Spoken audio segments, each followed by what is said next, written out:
જલ્દી તમારા મોઢા ફાડો, હું રાંધવાનું બનાવું મને ખબર પડે. મારે 7 વાગે સિરિયલ આવવાની ક્યુકી સાસ વાળી. હાલો જલ્દી ફટાફટ બોલો, હું ખાવું તારે? છોલે ભટુરે. છોલે પલાળવા પડે. તે મને કાલ સાંજે કહી દીધું હોત તો તારા બની ગયા હોત ને છોલે ભટુરે. તારે શું ખાવું છે? પાણીપુરી. ઘરમાં પૂરી નથી અને તું ધરાણી નથી. તું કોલેજની બહાર આખું અઠવાડિયું પાણીપુરી ખાતી હોય છે. તારે ઘરમાં પાણીપુરી જ ખાવી છે હે? એક કામ કર, પાણીપુરી વાળા ભેગું લગ્ન કરી લે એટલે મારે ઉપાધિ જ નહીં. તમારે શું ખાવું છે? જોજો હમણાં તારા પપ્પા તો છે ને મોટું મોઢું જ ફાટશે. શું ખાવું તમારે? ઢોસો.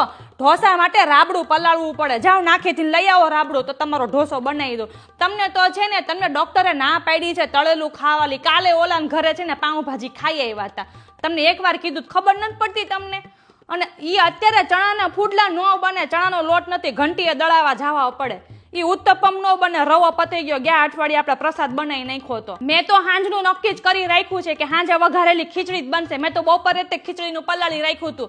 આ તો તમને બધાને બહુ હરખ છે કે તું અમને પૂછીને કેમ રસોઈ નથી કરતી, એટલે મેં તમને બધાને પૂછી લીધું. પછી તમને બધાને મનમાં એવું થાય ને એટલે હરખ પતી ગયું ને તમારા બધાનો. હા તો સારું, હાલો.